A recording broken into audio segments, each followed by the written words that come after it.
Hi, Dubai Nights. I'm Massuma.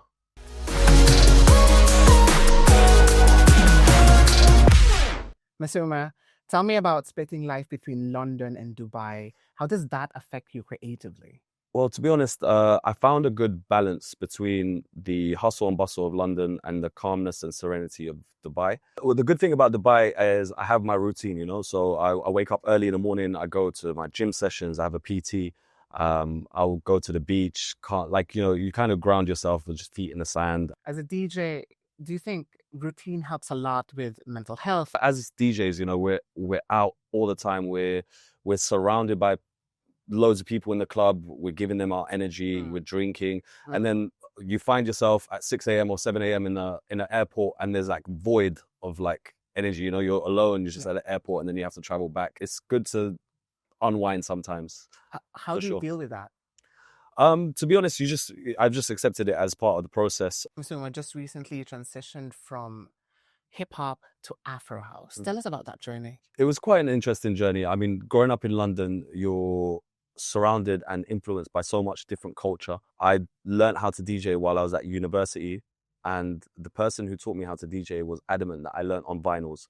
So, vinyls is a very old school way of DJing. It's the original way, and it was always hip hop records that we were mixing. I was mixing acapellas onto hip hop instrumentals. I was producing hip hop grime instrumentals back then. Hip hop is such a wide spectrum of music anyway. Well, music in general is just so interconnected. So it was easy to make that transition. Now I've fully transitioned. Yeah. So, I mean, there's still a lot of elements of influences. Yeah, I would say when you're making records and you're always influenced by what you listen to and what you take in. So yeah, there's always a little bit of influence behind that. Yeah. There you go. Do you love the scene now within the Afro House community? I do love it. I mean, I feel like it's people are saying this on a decline, but I feel like it's just growing, especially now that it's hit the American market, and it's just gonna get bigger and bigger, I think. Talk to me about Contesto. Right. Well, Contesto, where do I start? Major. It was that breakthrough track, So it was sort of like so the original sample of Contesto was by Plan B, who's a reggaeton artist. It was back in 2011. My first ever girlfriend was Colombian, and that was her favorite song. And it was sort of that top line of it. It was like ear candy, it gets stuck in your head. You just can't get it out. Clicks. Yeah. So it was like LSS, last song syndrome. Exactly. And I always loved it. It was always stuck in my head. So I just happened to be going through my playlists, and there is a song by Leora and Soma called Que Pasa, which has only one drop. Yeah. And that's how I wanted to structure Contesto. So if you realize the structure is very similar, where it's just kind of like a melodic house tune almost, where there's just one drop. But I wanted to make it Afro, obviously. And I thought like putting the pitch up of that original vocals just sounded really cool. And yeah, as soon as I heard it, like with the pitch up, I was like, yeah, this is going to be a hit. So it's a funny story. The way I got the track to Rampa, it was quite a cheeky.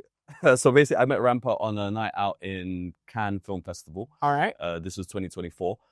And he was playing a show at Medusa in Cannes. And my friends had the table right behind him. So as soon as he had finished his set, I could see he was already a bit like, in the party mood. So I just grabbed his arm and I was like, bro, come here. And we were just feeding him shots and we were vibing. And then I told him that I was one of his, I told him that I spoke German. What happened was we ended up exchanging numbers. He's a really nice guy, really cool guy, really down to earth, really humble. Yeah, we ended up exchanging numbers, and the first message I sent him the selfie that we took the night before, and then just 2 tracks. I sent him my Lady Luck remix and Contesto, and at the time, they were both unsigned. He listened to Contesto. He was like, "Is this signed?" I was like, "No, it's not signed." And he was like, "I really want to sign it onto VOD, but you have to change these few things. Like the too much reverb on the vocals, just technical stuff." So I listened to him. I sent him like 5 or 6 different versions after that. He was like, this is perfect. And then there was our friend's wedding, Simba, in Paris. He actually had rented out Rasputin in Paris for his wedding after party. He had Shimza, Kind Music, and Poles are playing it. Oh, no way. Yeah. And that's the first night when Rampa saw me, he was like, oh, I'm gonna play it now. And then that was the first time he played it. And then after that, he had Osona in Barcelona. Yeah. And when it dropped there, it just went nuts. Ooh, Yeah, nuts. everyone was singing it because it was a nostalgic song. You know, everyone already knew the lyrics. So when they heard it, it was just like everyone was singing aya aya aya, and then that was like it cost about a year to get the vocals cleared. Yeah. Even unsigned, right? Even unsigned, yeah. So it was even through VOD, they were trying to contact everyone. We eventually got through to Sony Latin, who cleared it, thankfully, after a year. Yeah, but it was annoying because the track did get leaked. I had originally made the song with another person who was we were a duo at the time, Dos Amis. Okay. So before, yeah, oh my god, yeah. yes. So before it got to Rampa, we were just sending out to all kinds of DJs. You know, we were just trying to get it out, like get it played. We sent it. Sasson was probably like one of the first DJs to play it, and then Shimza also played it. But because we were just sending it out, you know, once Kind Music play anything, it just kind of spreads like wildfire, and everyone wants the ID. And you know, unfortunately, unfortunately, there's people that sell unreleased records on the black market. It's kind of ruining the scene at the moment. But what can we do? Even when I was DJing hip hop, or when I was just coming up as an Afro House DJ, I was always trying to be myself out there. Like social networking is so important.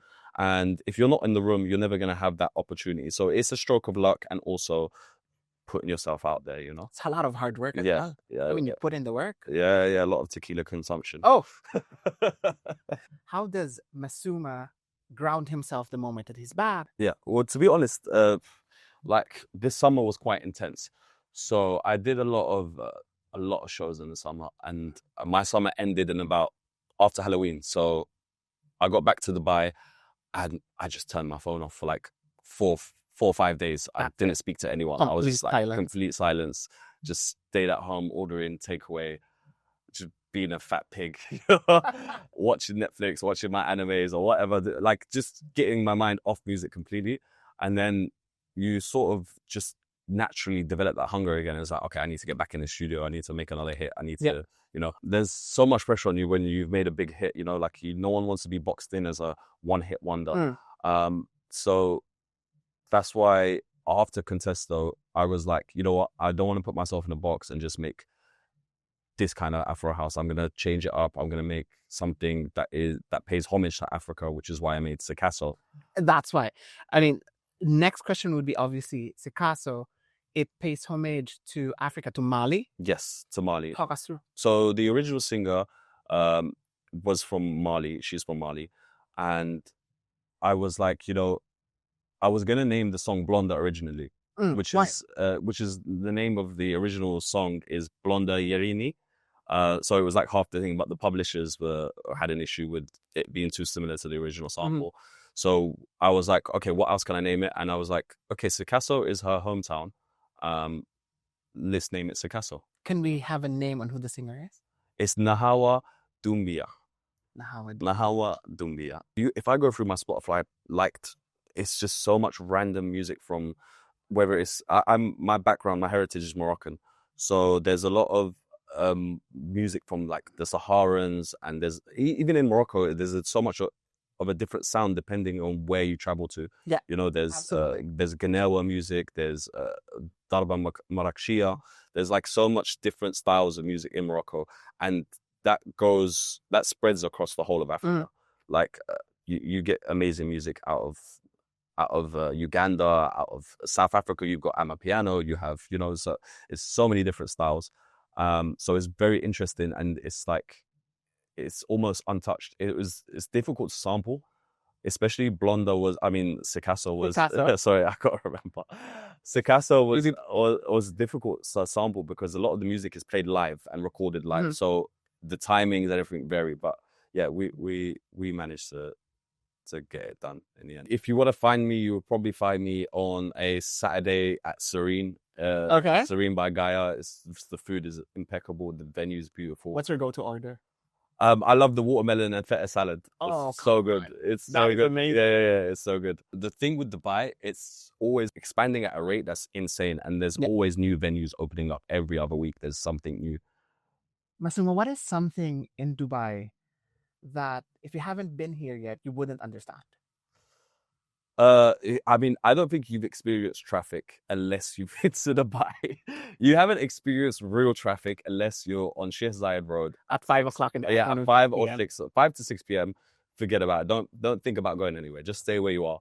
The best thing about Dubai is the safety. You know, I mean, I don't want to sound cliche, but you know, coming from London where petty crime is on the rise, you get used to this safety here where I'm like, for example, I'm in a sneaker store in London and I put my phone down. Yeah. I'm walking around just shopping and my friend's looking at me like, bro, are you crazy? You're in London. You just left your phone there. I was like, oh God, I forgot how. Like, yeah. I'm just so used to Dubai. Like, to really make it in this, it takes a lot of perseverance. I didn't start with a golden spoon in my mouth per se, you know. So it was a lot of building yourself to realize everything has its time, and you have to put in the groundwork. I mean, I started my DJ career in London. I started doing events at university just to make money to get by while I was at university. And then I moved over to pubs and bars in Camden for like £50 a night. And then, you know, I was doing Asian weddings on the side to make money with one of my my friends and one of my mentors, DJ Rugrat. Shout out to DJ Rugrat and Musical Movements. And that provided me with my bread and butter back then, you know, and it's all about reinvesting in yourself as well. Looking back, I enjoyed that whole process and that journey of what brought me here today. One song you can't stop playing right now. It's Gregory Isaac's Night Nurse. Really cool song. Yeah, it's the first time I'm revealing this information. Yeah. So a new song is coming out. It's called Mermaid. And finally, if you can describe Dubai nightlife in one sentence, what would it be? Insane. It's just insane. And yeah, it's just insane. Like, you can go out every single night of the day in Dubai and you'll have fun.